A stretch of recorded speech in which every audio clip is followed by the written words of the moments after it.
Hi guys, Dennis here from Denny Bob's RC Construction and Ag Conversions.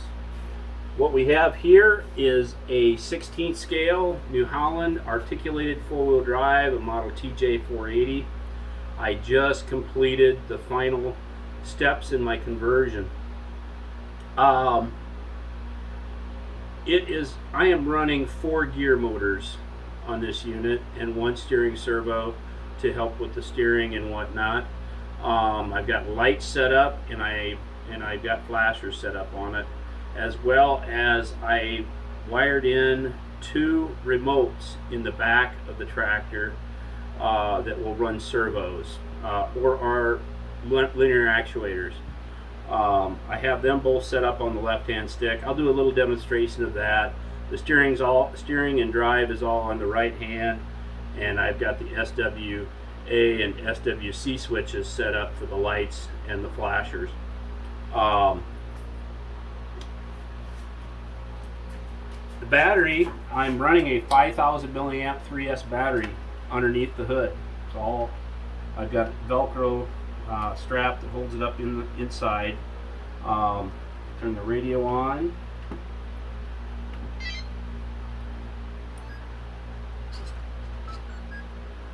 And sometimes you got to wiggle the joystick a little bit because sometimes the servo's got a little bit of a bind to it because of the way it's sitting, whatever, and will not let I just wiggle the joystick to kind of help it center itself. It's one of the things I've had to do with some of these just because of the weight. It's got it sitting here on the bench in a certain way, got a little bind to it, and I won't get my 3 beeps out of my ESC when I turn the power on. I got the lights set up so they come on automatically, so I know the switch is on, but I've got the headlights up here, 2 in the top of the cab. Also have 4 lights on the fenders here and 4 more lights in the back of the cab. Excuse me, I misspoke. But the next cool thing though I did is I'll shut the lights off, and I put 4-way flashers on it. So this was a used toy that I got that had been played with. The mirrors were broke off and missing. There used to be an extremity light bar in the back. That's gone. A lot of the stuff just, for me, I didn't care. I figured it's good enough as it is. But shut them off and.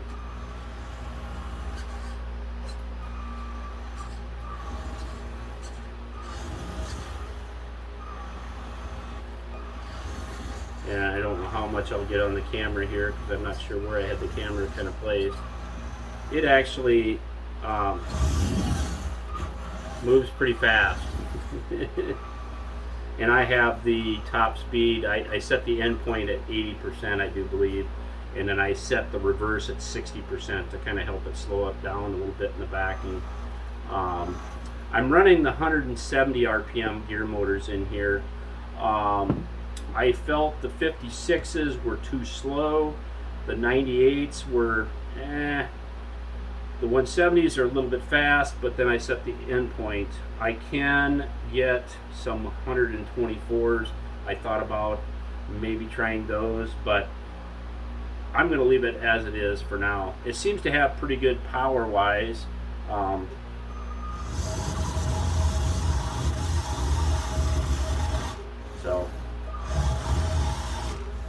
Anyway, otherwise I added a bunch of lead to the back here, and I put some lead weight up underneath these front weights, and then I put a bunch of lead up in the very front of the tractor too, to kind of help it give it a little bit of a little more traction.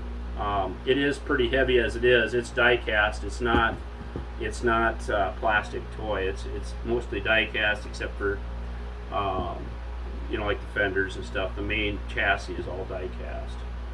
I'm using a 20 kg steering servo on it, which it struggles a little bit to steer it, to have enough power. Well, it does okay, but if you just move it just ever so slightly, it steers right away. But I have tried different servos and stuff, and I tried some 25 kg digital servos. The problem is them things are so glitchy that when you're driving it, it just constantly wants to sit there and try and center itself. I'm done using those things. They are nothing but a headache. But for this thing, you got plenty of power to steer it when you're in motion. And all you gotta do is just move it slightly and it turns easy. I just figured I'd kind of give a little demonstration of the functioning of it. Now the remotes I have back here on the back, I have two of them. They're set up so the signal wire goes to the left, and just plug them in, and you know, if you want to hook up a piece of equipment that you're gonna, or if you're gonna use a steering servo on a piece of equipment or something. But I use a lot of stuff that I only need one outlet for, because I just do a simple lift and lower on like a disc or something like that. Now the other one is set, it's self-centering, but it's on the lower port here.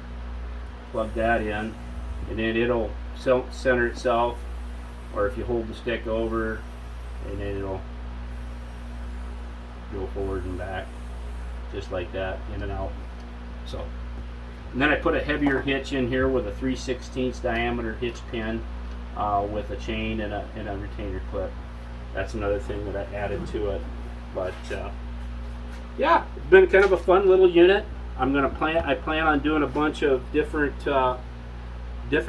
other four-wheel drive tractor models that'll be coming up. This will be probably the one and only New Holland one I will do, just due to the fact that it's kind of hard to find this particular model anyway, to work with. I have some plans on doing some Case IH Prestige series, which these are the nice Prestige series. They have all the glass in the cab and everything. There's so much going on with all the wiring in the cab here. I ended up, and these cab tops just snap on. I actually have 3 screws holding it in place to keep the cab top on, because if for some reason somebody happened to grab that cab, it would probably pop off. It just doesn't snap very good. It was a used toy. There's slight crack on each side from being beat around and whatnot, from kids play and whatnot, but it's not too bad a shape otherwise. I mean, if you're planning on getting it out and getting the dirt and scratching it and getting dirty anyway, who cares? If you plan on putting it on a shelf as a shelf queen, I don't recommend that. I build stuff to play with and use. So, but got all the lights on one switch, and then the 4-way hazards on the other. That took a little bit of doing. I found some little LED flasher units for like motorcycles or cars, and tore them apart and used just a circuit board out of them, because otherwise they're a big block of plastic that's got this tiny little 3/4 by 3/4 circuit board in it, and that take up way too much room. Although I have plenty of room underneath the cab in here. I got the ESC and all the switches and all the wiring. Everything's underneath the cab. The switch to shut it off and on is under here.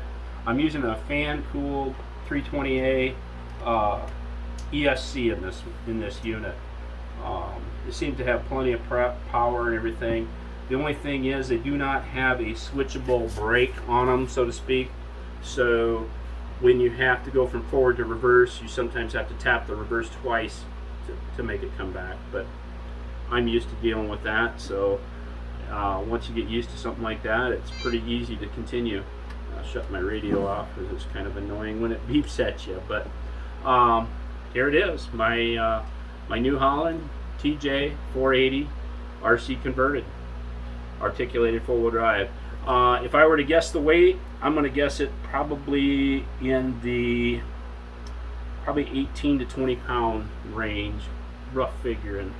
But I used the stock rims and tires, and I made some hubs and stuff to adapt the stock rims and tires over. I didn't make them, but I bought some hubs that I can retrofit the rims and tires to fit the gear motors, and then the adapter to go from here to put the duals on. The duals are just set screwed on. 2 set screws come out and the duals will come off, and that's pretty much it. I mean, it's a lot of wiring to run all the lights and everything, because I think there's 4 lights in the back of the cab, 4 lights back here, 2 lights up here, the 4 flashing lights, the amber flashers in here, and then I've got another 6 lights across the front for headlights. But it lights up a room pretty good, so in the dark. So anyway, like I said before, here's my New Holland TJ480 RC conversion.